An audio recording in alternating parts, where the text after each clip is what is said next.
Les savoirs. Que serait l'être humain sans toute cette connaissance? Selon moi, nous serions bien peu de choses. Le savoir, ça nous a permis de construire cette société d'aujourd'hui, mais aussi de préparer celle de demain. N'oublions pas une chose importante, que nous sommes le seul animal sur cette terre qui a un savoir aussi développé. Réfléchissons ensemble sur les savoirs. Et vous, qu'en pensez-vous? Que devrions-nous savoir? C'est à découvrir dans ce balado de Grandir en âge tout en sérénité. Bienvenue dans le balado de Grandir en âge tout en sérénité, où nous vous invitons dans notre univers. Un balado pour les personnes qui grandissent en âge et qui souhaitent traverser cette période en conservant des étincelles dans leurs yeux. Avancer en âge est un passage obligé, aussi bien le rendre festif et continuer de contribuer à la magie de la vie. Bienvenue dans notre univers.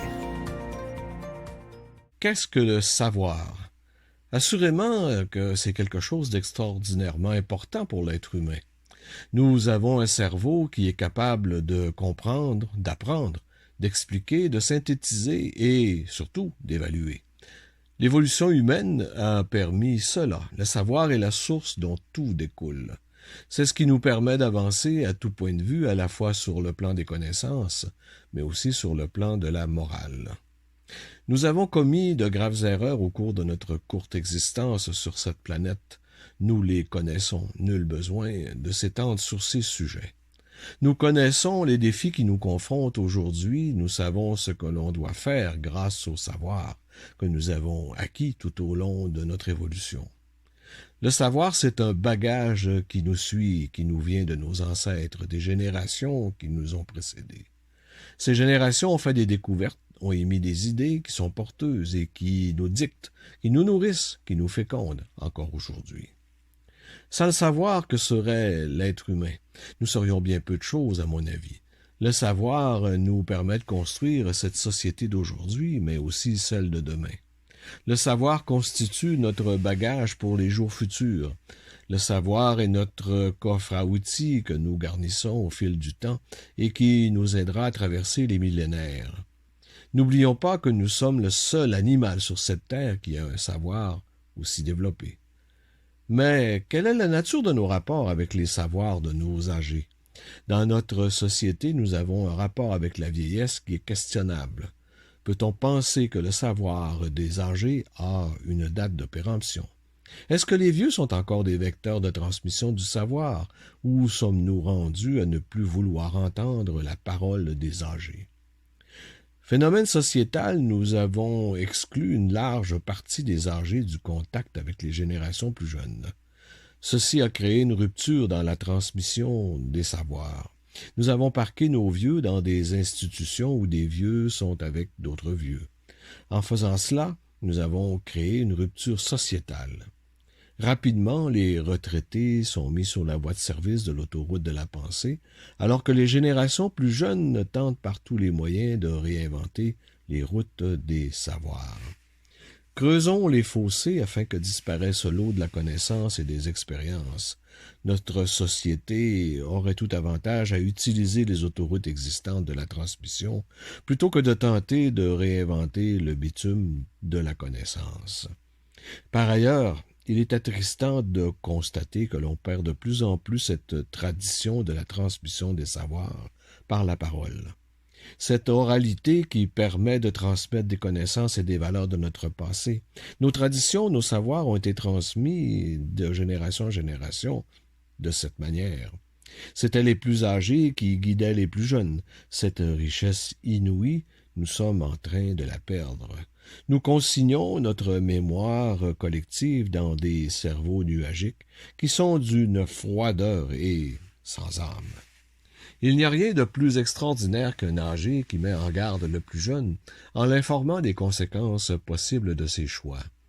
En étudiant et en écoutant les savoirs des autres, nous n'abandonnons pas les nôtres, nous les multiplions indéfiniment fort de cet apport de l'autre.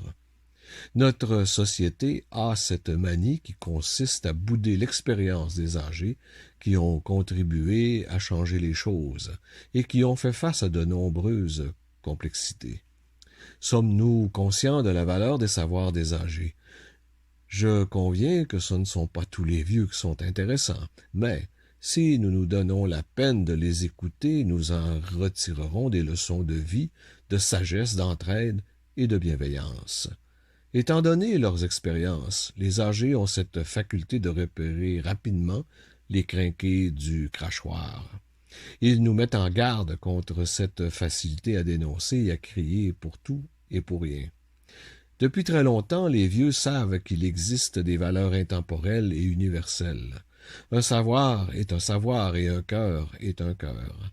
Des valeurs humanistes, la compassion, l'empathie, la beauté du monde, sont des gains que notre société aurait avantage à mettre dans sa besace intellectuelle. Les intérêts générés par ce placement seraient nettement supérieurs au meilleur rendement boursier et permettraient de garnir le cerveau de certains écervelés.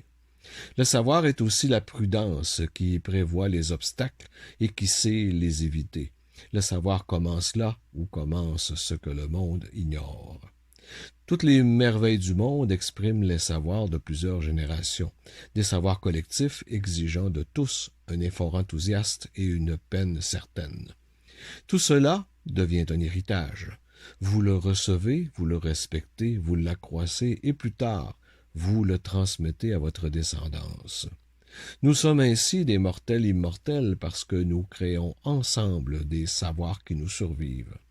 Cette continuité ne doit pas se perdre au profit d'un gain de temps ou de désintéressement envers les âgés. Celui qui apprend quelque chose de l'autre enrichit son savoir sans réduire le sien, tout comme celui qui allume sa chandelle à celle de l'autre. Il se donne de la lumière sans se plonger dans l'obscurité. Il est impossible de détenir l'ensemble des connaissances humaines.